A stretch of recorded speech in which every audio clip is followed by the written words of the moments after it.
ಸ್ನೇಹಿತರೆ ನಮಸ್ಕಾರ. Big boss season 12ರ ಈ ವಾರ ಇತ್ತಲ್ಲ, ಈ ವಾರ ಬಹುಶಃ ಅಶ್ವಿನಿ ಗೌಡ ಪಾಲಿಗೆ ಅಕ್ಷರಶಃ ಕಣ್ತೆರೆಸುವಂಥ ವಾರ. ಕಾರಣ ಏನು ಅಂತ ಹೇಳಿದ್ರೆ, ಅಶ್ವಿನಿ ಗೌಡಗೆ ಹೋದಲ್ಲಿ ಬಂದಲ್ಲಿ ಎಲ್ಲ ಕಡೆಯೂ ಕೂಡ ಚುಚ್ಚಿದ್ದು ಮತ್ತು ತಿವಿದಿದ್ದು ಎಲ್ಲವೂ ಕೂಡ ಅವರ ವಿರೋಧಿಗಳು. ಅದರಲ್ಲೂ ಕೂಡ ರಘು ಮತ್ತು ಗಿಲ್ಲಿ ಇವರಿಬ್ಬರು ಕೂಡ ಕೊಟ್ಟಂತಹ ಏಟಿಗೆ ಅಶ್ವಿನಿ ಗೌಡ ಸದ್ಯಕ್ಕೆ ಎದ್ದೇಳೋದಕ್ಕೆ ಸಾಧ್ಯನೇ ಇಲ್ಲ. ಅಂತಹ ಏಟನ್ನು ಕೂಡ ಕೊಟ್ಟಿದ್ದಾರೆ. ಆದರೆ ಇನ್ನೂ ಈ ಮೊಂಡುತನ ಮತ್ತು ಮೊಂಡಾಟವನ್ನು ಬಿಡದಂಥ ಅಶ್ವಿನಿ ಗೌಡ ಕೊನೆಗೆ ಒಂದು ಮಾತನ್ನು ಹೇಳಿದ್ದಾರೆ. ಏನು? ಗಿಲ್ಲಿಯ ಸುಮಾರೊಂದು 30 ನಿಮಿಷಗಳ ವಾಗ್ದಾಳಿಯ ಬಳಿಕ, ಗಿಲ್ಲಿ ಮತ್ತು ಕಾವ್ಯ ಕೊಟ್ಟಂತಹ ನಿರಂತರ ಕಾಟದ ಬಳಿಕ ಅಶ್ವಿನಿ ಗೌಡ ಎದ್ದು ಹೇಳ್ತಾರೆ. ಯಾವಾಗ? 30 ನಿಮಿಷಕ್ಕೆ ಎದ್ದು ಗಂಟೆ ಹೊಡೆಯುವಂಥ ಈಕೆ ಆಮೇಲೆ ಒಂದು ಡೈಲಾಗನ್ನು ಹೊಡೆಯುವಂಥದ್ದು.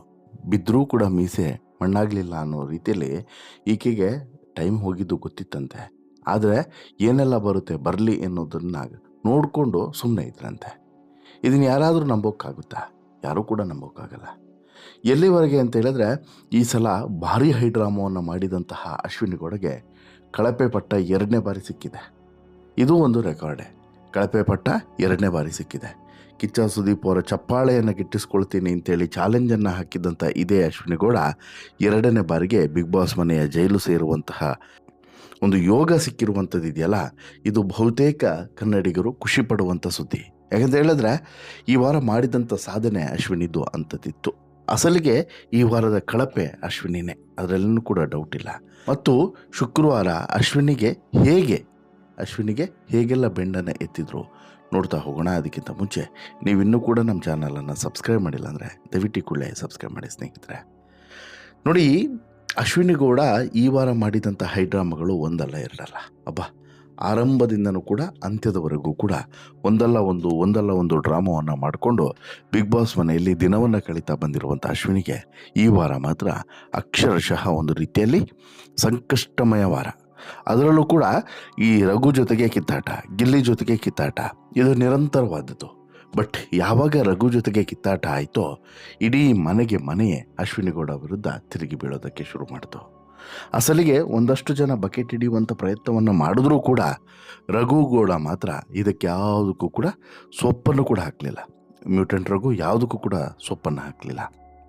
ಎಲ್ಲದಕ್ಕೂ ಕೂಡ ಐ ಡೋಂಟ್ ಕೇರ್ ಅಂತಲೇ ಬಂದರು. ಕಣ್ಣೀರು ಹಾಕಿದ್ರು, ಮೈನ್ ಡೋರ್ ತೆಗೀರಿ ಹೋಗ್ತೀನಿ ಅಂದರು.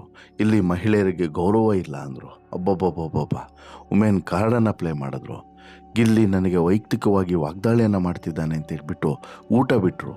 ಏನು ಮಾಡಿದ್ರು ಕೂಡ ಅಟ್ಲೀಸ್ಟ್ ಗಿಲ್ಲಿನಾದರೂ ಹೋಗಿ ಮಾತನಾಡ್ದ. ರಘು ಯಾವುದಕ್ಕೂ ಕೂಡ ಸೊಪ್ಪೆ ಹಾಕಲಿಲ್ಲ. ಅಯ್ಯ ಅಂತ ಹೇಳ್ಬಿಟ್ಟು ಐ ಡೋಂಟ್ ಕೇರ್ ಅಂತೇಳಿ ನಡೆದೇ ಬಿಟ್ಟ.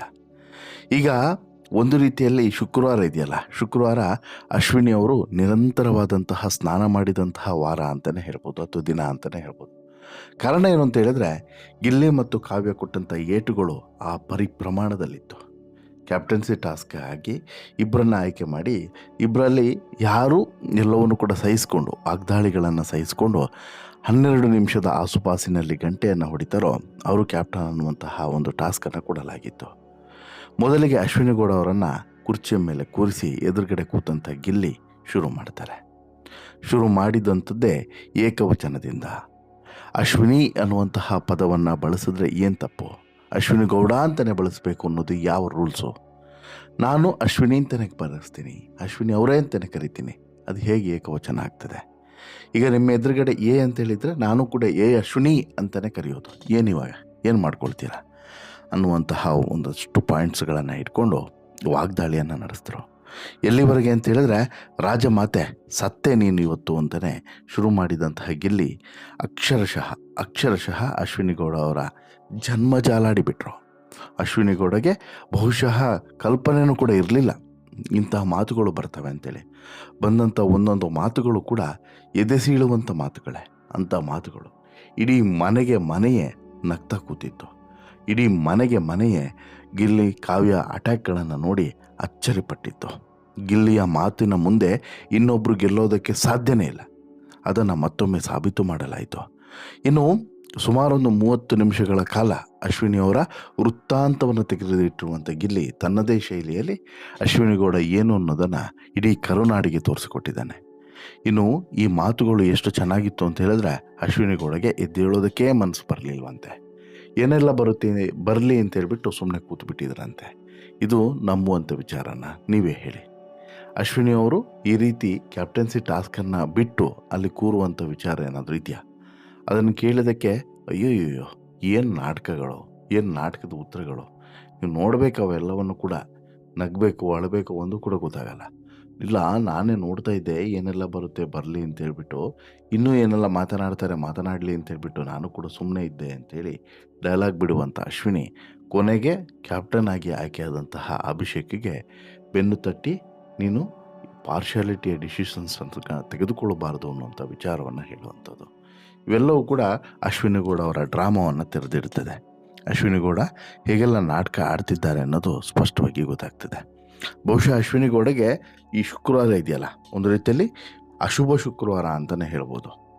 ಏಕವಚನದ ವಿಚಾರ ಇರ್ಬೋದು, ಮನೆಯಿಂದ ಹೊರಗಡೆ ಹೋಗುವಂಥ ವಿಚಾರ ಇರ್ಬೋದು, ಎಲ್ಲವನ್ನು ಕೂಡ ಇಲ್ಲಿ ಗಿಲ್ಲಿ ಎಳೆಯಾಗಿ ಅಶ್ವಿನಿ ಅವರ ಮುಂದೆ ಹೋಗಿ ತೆರೆದಿಡುತ್ತಾನೆ. ಇದೆಲ್ಲ ಆದ ಬಳಿಕ ಈ ಕ್ಯಾಪ್ಟನ್ಸಿ ಟಾಸ್ಕ್ನಲ್ಲಿ ಅಭಿಷೇಕ್ ಗೆಲ್ತಾರೆ. ಗೆದ್ದು ಎಲ್ಲವೂ ಕೂಡ ಮುಗಿದ ಬಳಿಕ ನಂತರ ಬೇಸರದಲ್ಲಿ ಕೂತಿರುವಂಥ ಅಶ್ವಿನಿ ಗೌಡ ಬಳಿ ಹೋಗಿ ಗಿಲ್ಲಿ ಕ್ಷಮೆಯನ್ನು ಕೇಳ್ತಾರೆ ಅನ್ನುವಂಥದ್ದಿದೆ. ಬಹುಶಃ ಈ ಒಂದು ಸುದ್ದಿಯನ್ನು ಎಲ್ಲರೂ ಕೂಡ ಗಮನಿಸಿರಲಿಕ್ಕಿಲ್ಲ. ಇಲ್ಲಿ ಗಿಲ್ಲಿ ಕ್ಷಮೆ ಕೇಳಿದ್ದಲ್ಲ, ಇಲ್ಲಿ ಜಾಹ್ನವಿಯ ಮೊಂಡಾಟಕ್ಕೆ ಗಿಲ್ಲಿ ಬಲಿಯಾಗಿದ್ದು ಅಂತಲೂ ಕೂಡ ಹೇಳ್ಬೋದು. ಹಾಗೆ ನೋಡಿದ್ರೆ ಗಿಲ್ಲಿ ಅಲ್ಲೂ ಹೋಗಿ ಏನು ಪ್ರಾಮಾಣಿಕವಾಗಿ ಸಾರಿ ಕೇಳಿರುವಂತಲ್ಲ, ತಮಾಷೆ ಮಾಡಿಕೊಂಡೇ ಹೋಗಿದ್ದಾನೆ. ತಮಾಷೆ ಮಾಡ್ಕೊಂಡು ಹೋಗಿ ಅಲ್ಲಿ ನಿಧಾನಕ್ಕೆ ಕಾಲೆಳೆಯುವಂಥ ಕೆಲಸವನ್ನು ಕೂಡ ಮಾಡಿದ್ದಾನೆ. ಅಂದರೆ ಗಿಲ್ಲಿಯ ಉದ್ದೇಶ ಸ್ಪಷ್ಟವಾಗಿತ್ತು, ಇಲ್ಲಿ ಹಾವು ಸಾಯಬಾರ್ದು, ಕೋಲು ಮುರಿಬಾರ್ದು. ಆ ರೀತಿ ಅಶ್ವಿನಿ ಗೌಡ ಬಳಿ ಹೋಗಿ ಈ ವಿಚಾರದ ಬಗ್ಗೆ ಮಾತನಾಡಿ ಬಂದಿದ್ದಾನೆ. ಬಟ್ ನನಗೆ ಖುಷಿ ಅನಿಸಿದ್ದು ಗಿಲ್ಲಿ ಹೋಗಿದ್ದಕ್ಕೆ ಅಫ್ಕೋರ್ಸ್ ಅಪಸ್ವರ ಇದೆ, ಬೇಸರ ಇದೆ, ಹೋಗಬಾರ್ದಾಗಿತ್ತು. ಬಟ್ ರಘು ಬಗ್ಗೆ ಖುಷಿ ಅನಿಸುತ್ತೆ.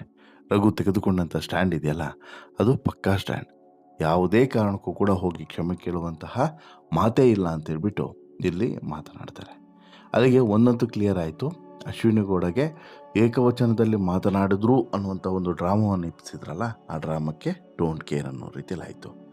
29 ನಿಮಿಷ 10 ಸೆಕೆಂಡ್ಗಳ ಕಾಲ ಇಲ್ಲಿ ಗಿಲ್ಲಿ ಅಶ್ವಿನಿ ಗೌಡರನ್ನು ಕೂರಿಸಿ ಜನ್ಮಜಾಲ ಆಡಿದ್ರೆ, ಮತ್ತೊಂದು ಕಡೆ 11 ನಿಮಿಷ 49 ಸೆಕೆಂಡಿಗೆ ಅಭಿಷೇಕ್ ಆಟವನ್ನು ಮುಗಿಸಿ ಕ್ಯಾಪ್ಟನ್ ಆಗಿ ಆಯ್ಕೆಯಾಗಿದ್ದಾರೆ. ಅಲ್ಲಿಗೆ ಅಶ್ವಿನಿ ಗೌಡ ಈ ವಾರದ ಕಳಪೆನೂ ಕೂಡ ಆಗಿದ್ದಾರೆ, ಜೊತೆಗೆ ಕ್ಯಾಪ್ಟನ್ಸಿ ಟಾಸ್ಕ್ನಿಂದ ಮಿಸ್ ಕೂಡ ಆಗಿದ್ದಾರೆ. ಜೊತೆಗೆ ಸಾಕಷ್ಟು ವಿಚಾರಗಳನ್ನು ಅಶ್ವಿನಿ ಗೌಡ ಈ ವಾರ ಹೊರಗಡೆ ಹಾಕಿದ್ದಾರೆ. ಈ ವಾರ ಅಶ್ವಿನಿ ಗೌಡಗೆ ಕಿಚ್ಚ ಸುದೀಪ್ ಅವರು ಸರಿಯಾಗಿ ಕ್ಲಾಸನ್ನು ತೆಗೆದುಕೊಂಡಿದ್ದಾರೆ. ಕಿಚ್ಚ ಸುದೀಪ್ ಅವರ ಕ್ಲಾಸ್ ಹೇಗಿತ್ತು ಅಶ್ವಿನಿ ಗೌಡಗೆ ಹೇಳ್ತಾ ಹೋಗ್ತೀನಿ ಮುಂದಿನ ಸ್ಟೋರಿಯಲ್ಲಿ. ಅದಕ್ಕೋಸ್ಕರ ತಪ್ಪದೆ ನೀವು ನಮ್ಮ ಚಾನಲನ್ನು ಸಬ್ಸ್ಕ್ರೈಬ್ ಮಾಡಿರಿ.